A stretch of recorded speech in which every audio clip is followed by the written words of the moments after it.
Welcome back everyone to System Shock 2. My name is Solon and this is Rainy Day Let's Play. In our last episode, we got the coolant systems turned on, allowing us now access to the engine room. And so now we have to manually reset all of the engines. Because why would there just be a simple button to do it with? And that robot is down there absolutely just trolling us. We still can't use a shotgun. This is just very frustrating. So I don't know what I'm gonna do about this. I'm just gonna wing it. In our last episode, we also perfect. This should be okay. Took 4 of them. We can work with that. I know I could probably like power them up and make it so they're stronger, but I don't know. I just for some reason am fond of tapping the button over and over. It soothes me, and I feel like I have more control over it, as opposed to all the damage that I would do to myself being so distracted by shooting stuff. That's such an interesting system to have designed. How you have to be so like cognizant of what's going on in a battle, where you're holding down the button, but you can't hold it down too long, and when you're moving around in battle and trying to avoid being hurt, you'll end up actually hurting yourself if you hold down the fire button too long. As opposed to most other games where holding the fire button down is a good thing. So that's kind of cool. So we're heading back through this maze to get to the one room that we have not been in yet. So finally we can head up into the engine rooms. In our last episode we talked about the changes that have been made in the last 10 years. And I think one of the cool things is how in BioShock versus this game, just like with the bulkiness of the menus, there's also this kind of idea of, in movies they call it show, don't tell, where exposition is visualized through the importance of the medium, as opposed to like in literature where it is written on text and it's manifested in a different way. Similarly, with BioShock, with the logs, they're much less having to sit and read, and they're much more just straight flavor instead of having content in them, like passcodes and stuff.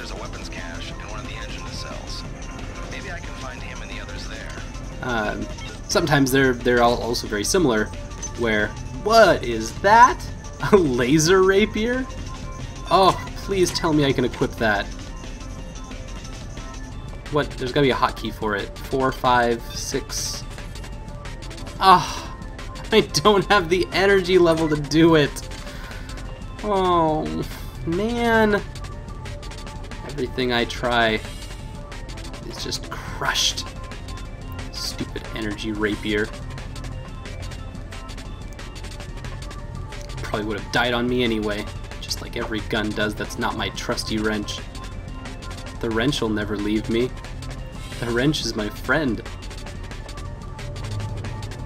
So, similar to that idea in film of showing and not telling, there's this idea in games of play it, don't tell it, or play it, don't show it, in a way to make the narrative more engaging in some way.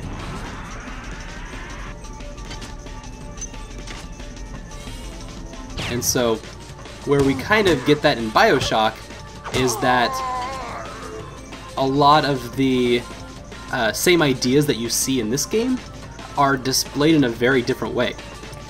In one part of BioShock, there actually is a passcode that is part of a cutscene, or pseudo cutscene, a live in-game cutscene, and it's very like emotionally written on a wall in like gas.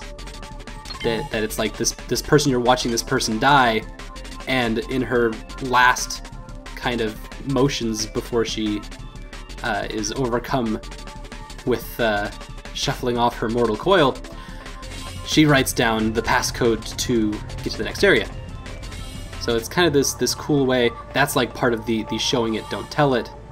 Whereas in this game, it's like, here's the passcode, here's what you've been looking for.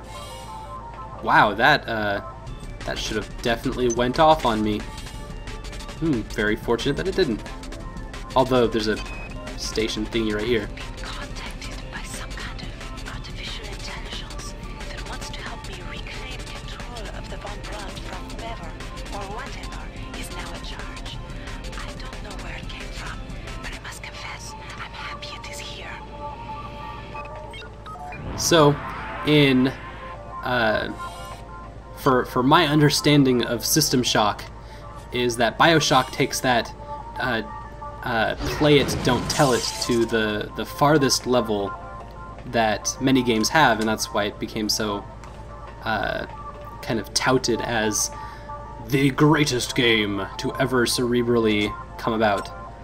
In that the ending of the game evokes similar themes that I've talked about before from System Shock, and that are shown throughout BioShock, but instead of just telling it, and instead of just showing it, it becomes a part of the gameplay itself, which I used the G word and I shouldn't have, but it becomes part of the systems, the mechanics themselves.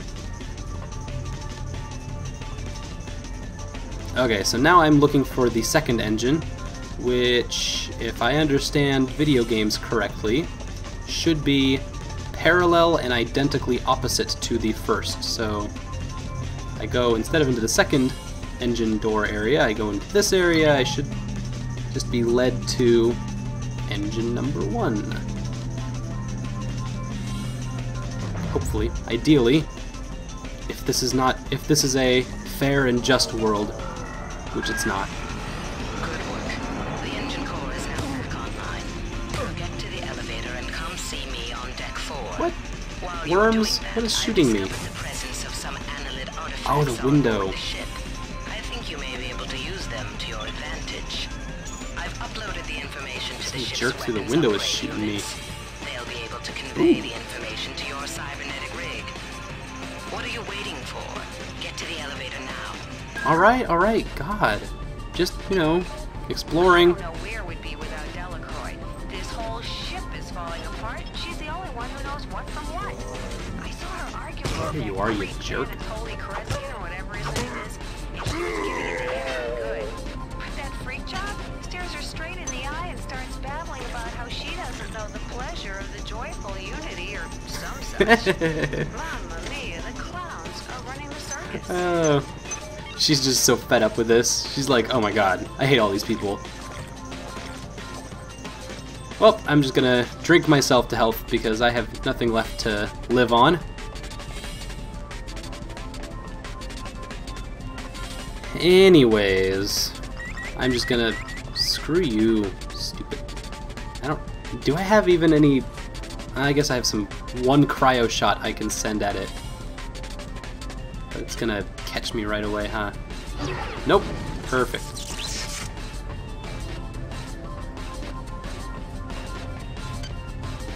Wait, do I have the passcode for this? Nope, just need to get to deck 4. So, we just turned on both of the engines, and now we just have... all the power is restored to the ship now, or at least some of it is. And we can go to the elevator, which is right in the middle of that map, and go up to the 4th floor, which is exactly where we need to go. So now is the time for the long trip back home.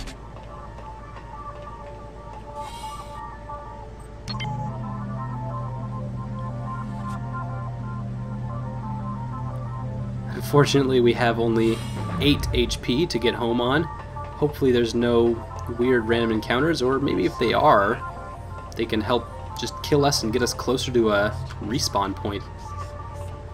Not that I'm wishing for death, but, you know.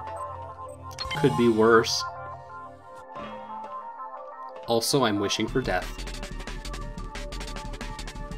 How do I... What are these buttons for? I'm gonna just close the door behind me.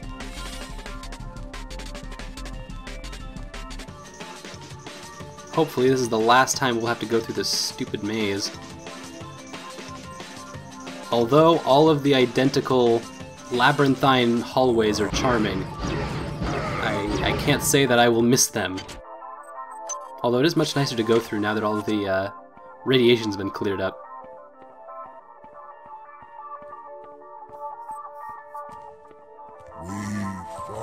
Dude, leave me alone!